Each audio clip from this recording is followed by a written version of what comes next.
இன்றைய தினம் பதற வைக்கின்ற ஒரு செய்தி பத்திரிகைகளை நீங்க பார்த்திருப்பீங்க. ஆந்திர மாநிலத்திலிருந்து ஒரு வாழத்தார் ஏற்றிக்கொண்டு ஒரு லாரி திருவண்ணாமலைக்கு வருகின்றது. அந்த திருவண்ணாமலை நகரத்திலே உள்ளே நுழைகின்ற பொழுது அந்த லாரியிலே 2 பெண்மணி இருக்கின்றார்கள். அந்த டிரைவருடைய அக்கா, ஒரு அக்கா மகள். உடனே காவலர்கள் 2 பேர் அதை தடுத்து நிறுத்தி சோதனை செய்து இந்த 2 பெண்மணிகள் யார் என்று விசாரிக்கின்ற பொழுது அந்த லாரி டிரைவர் குறிப்பிடுகிறார், நாங்க வாழத்தாரை ஏற்றிக்கொண்டு திருவண்ணாமலைக்கு வந்திருக்கின்றேன், அதோடு சாமி தரிசனம் செய்ய என் குடும்பத்தை சேர்ந்த அக்காவும் அக்கா மகளும் அழைத்து வந்திருக்கிறேன் என்று குறிப்பிடுகிறார். நம்ப தயாரா இல்லை என்று அந்த 2 காவலர்களும் விடாப்புடியாக அந்த 2 பெண்மணிகளையும் கீழே இறக்கி அவள் கொண்டு வந்த 2 வாகனத்திலே அழைத்து செல்கிறார்கள். மக்கள் நடமாட்டம் இல்லாத பகுதியை பார்த்து அந்த தாயின் கண் எதிரே அவருடைய மகளை கற்பழித்திருக்கின்றார்கள்.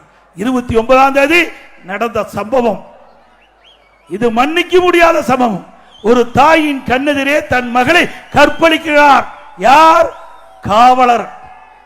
மக்களை பாதுகாக்கக்கூடிய காவலரே இப்படிப்பட்ட ஒரு கொடூரமான செயலில் ஈடுபட்டிருக்கின்றார் என்று சொன்னால் இந்த அரசாங்கம் எப்படி நடந்து கொண்டிருக்கிறது என்பதை நாம் எண்ணி பார்க்க வேண்டும். ஒரு திறமையற்ற முதலமைச்சர், காவல்துறை அவரிடத்திலே இருக்கின்றது. சரியாக நிர்வாகம் செய்யாத காரணத்தினாலே இன்றைக்கு 2 காவலர்கள், மக்களை பாதுகாக்கக்கூடிய காவலர்கள் அந்த 2 பெண்மணியை அழைத்து சென்று ஒரு தாயின் கண் எதிரே மகளை கற்பழித்து என்று சொன்னால் இந்த அரசாங்கம் தொடர வேண்டுமா? தொடர வேண்டுங்களா? இன்றைக்கு பயரை வேலி பாதுகாக்கின்றது. அதுபோல நாட்டு மக்களை பாதுகாப்பது காவல்துறை. அதை நம்பித்தான் மக்கள் இருக்கின்றார்கள். ஆனால் இன்றைய தினம் ஒரு கொடூரமான சம்பவம் திருவண்ணாமலையில் அரங்கேறிக்கிறது. உடனே இந்த 2 பெண்மணியும் அங்கே இருக்கிற காவலர்கள் அந்த கற்பழித்து விட்டு அவளை கொண்டு வந்து திருவண்ணாமலையை சாலையில இறக்கிவிட்டு சென்று விட்டார்கள். அந்த பெண்மணி அழுது கொண்டிருந்த பொழுது அந்த வழியா சென்ற மக்கள் என்ன ஏது என்று விசாரித்த பொழுது நடந்த கொடூரமான சம்பவத்தை சொன்னவுடன் 108 ஆம்புலன்ஸுக்கு அவர்கள் தகவல் கொடுத்து 108 ஆம்புலன்ஸிலே அந்த 2 பெண்மணியும் அங்கே அவர்களை அந்த வாகனத்திலே அழைத்து சென்று மருத்துவமனை சேர்க்கப்பட்டு மருத்துவமனையிலே அந்த தகவலை அங்கு இருக்கின்ற மாவட்ட காவல்துறை கண்காணிப்பு தகவல் குறிக்கப்பட்டு அதில் சம்பந்தப்பட்ட 2 காவலர்களை கைது செய்து சிறையிலே அடைத்திருக்கின்றார். எப்படிப்பட்ட நிகழ்வு! ஆகவே தயவு செய்து எண்ணி பார்க்க வேண்டும்.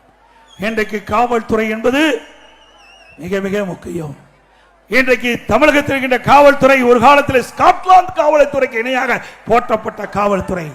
இன்றைக்கு திறமையற்ற முதலமைச்சர், பொம்மை முதலமைச்சர் இந்த நாட்டை ஆண்டு கொண்டிருக்கின்ற காரணத்தினாலே காவல்துறை செயலிழந்து இன்றைக்கு தவறான செயலில் ஈடுபடுகின்ற சூழ்நிலை தமிழகத்தில் ஏற்பட்டிருக்கின்ற என்பதை இந்த நேரத்தில் நினைவு கூர்ந்து அனைத்து இந்திய அண்ணா திராவிட முன்னேற்ற கழக ஆட்சியிலே சட்டத்தின் ஆட்சி நடைபெற்றது. ஆக இப்படிப்பட்ட குற்றங்கள் எதுவும் நிகழாமல் அண்ணா திமுக ஆட்சியிலே பார்த்து கொண்டது. ஆகவே இன்றைய தினம் பெண்களுக்கு பாதுகாப்பு இல்ல, பொதுமக்களுக்கு பாதுகாப்பு இல்ல. இப்படிப்பட்ட ஆட்சி தொடர வேண்டுமா?